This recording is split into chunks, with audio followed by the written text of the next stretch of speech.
let's take a look at Dragapult Malamar.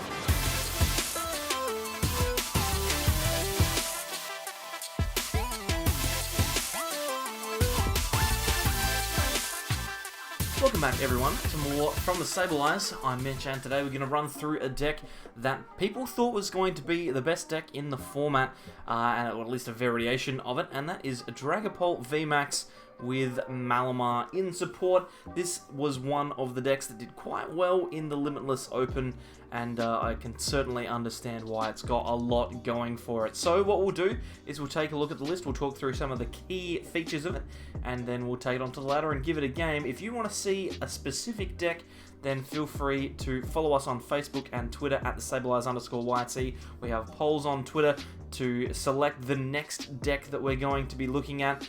We might have one up soon, if not already up whilst you watch this video. So head along there and offer up a suggestion. We'd love to see it. Apart from that, we'll jump straight into the list. So, Dragapult VMAX is one of those cards that everyone was super hyped about. It's weird because as soon as the card came out, we obviously had Eternatus VMAX released, well not released, but revealed, which means that the Dragapult is unlikely to see as much success as it may have done otherwise, but in the meantime it is still quite strong, and Max Phantom for 130 damage is incredibly good, whilst sniping 50 damage onto your opponent's Pokemon in any way that you like. That's obviously a very strong attack. We've got a 4-3 Dragapult VMAX line in this list with a couple of extra cards in support. Specifically, we have Malamar. This deck is obviously less reliant on manual attachments, and if people have gone with the energy denial strategy to try and beat Dragapult as well as some of the other big decks in the format, that is going to be very difficult for them to do. Malamar is going to be able to help you get your Pokemon accelerating, and ultimately you can have a Dragapult with 0 energy on it and be attacking super easily. You only need one Malamar in play to get this to happen. So that's very strong. The good thing about that is that because we're playing Malamar, it opens us up to a couple of other attackers as well.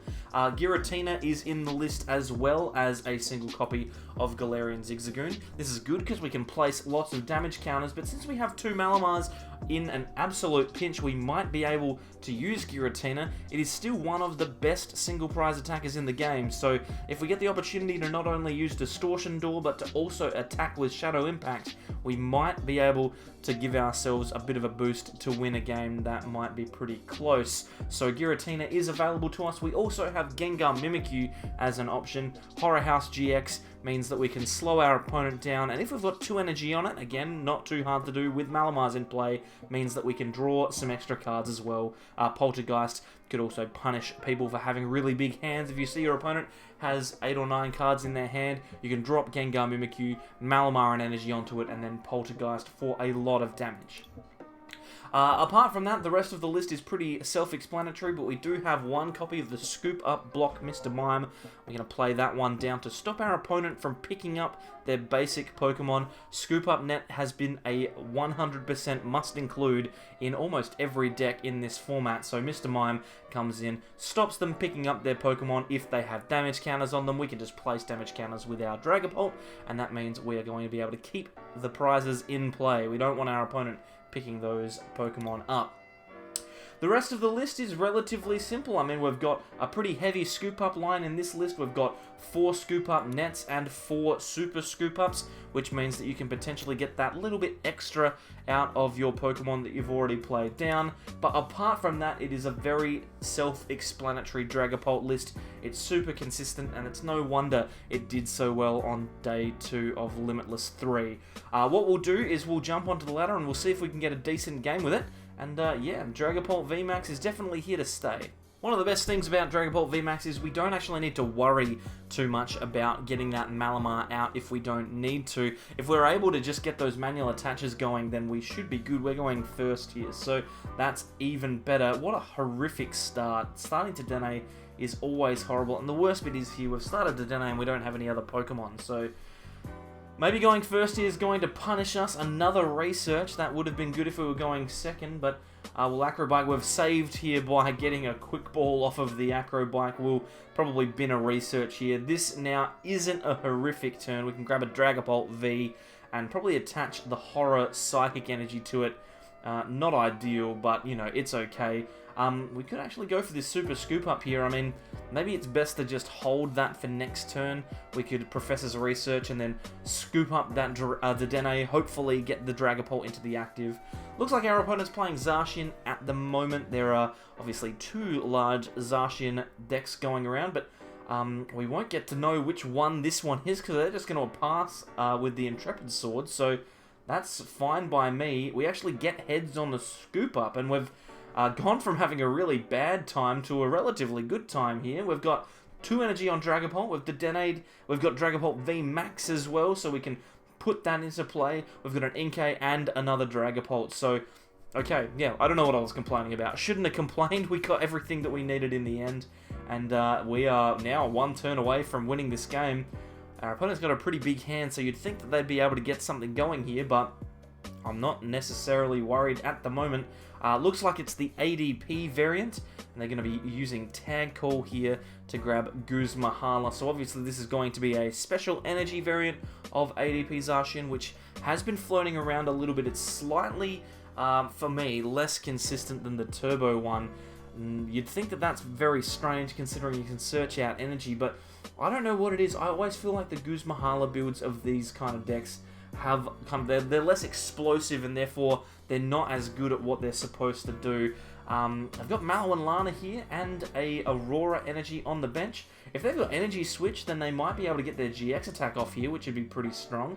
Or they might just choose to Altered Creation for the single effect and take the extra prizes if they get the chance.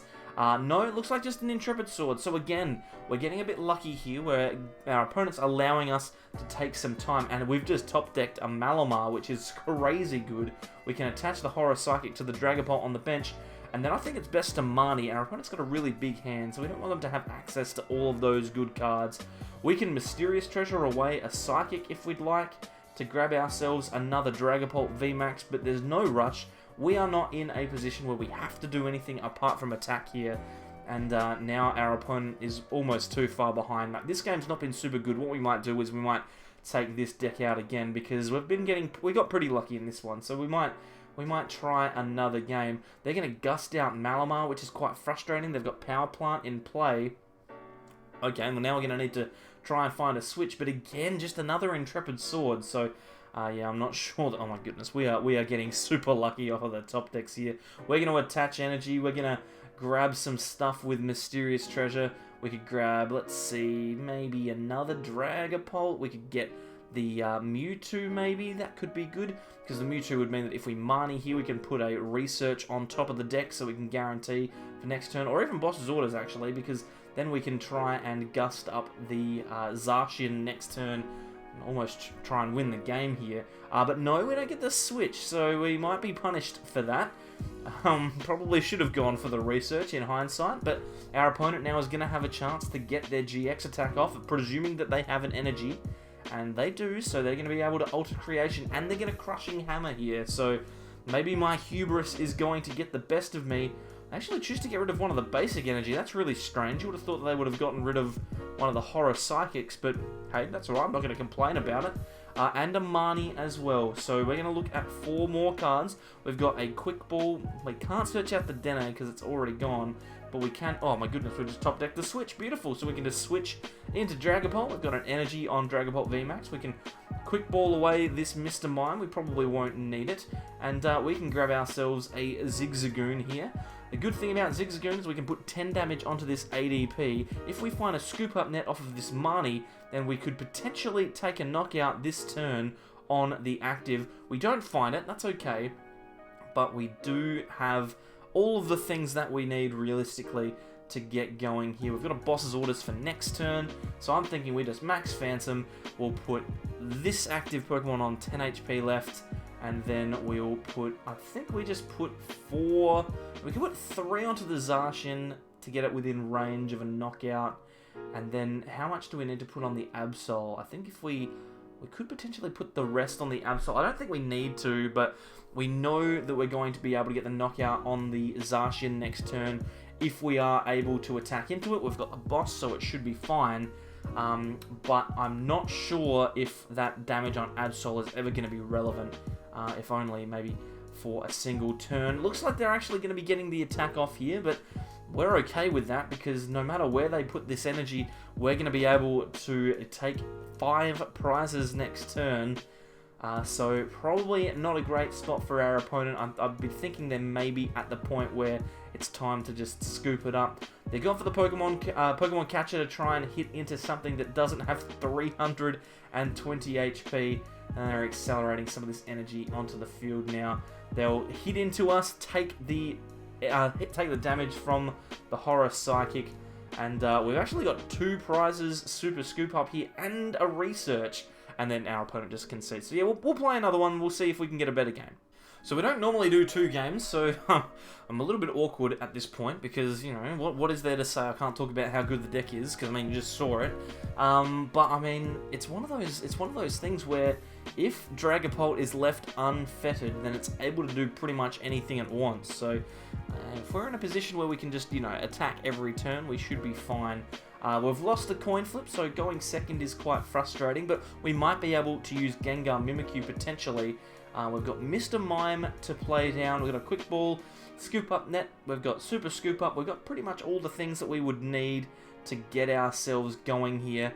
Although we do need to make a decision, do we need a Dragapult V or do we need a Dedenne? And that's all going to be reliant on the top deck. If we get a Supporter or another Quick Ball, then the decision's made for us, but I think we might just need to Dedenne this hand away, as awful as that would be. Now, an Incineroar coming out here suggests that we might be actually looking at a Mewtwo list, and there is Mewtwo coming down, so this could be very interesting because we are realistically going to be able to one-shot these Mewtwo's if everything goes well, so we could be in for another good game here, but it does of course depend on how quickly they can set up, because Welder Mewtwo can deal a lot of damage, and that Incineroar is quite frustrating. They'll be able to half hit us whilst discarding one of our special energies, so if we ever attach one of those Horror Psychics, we could just get knocked out here, and there comes another Zigzagoon.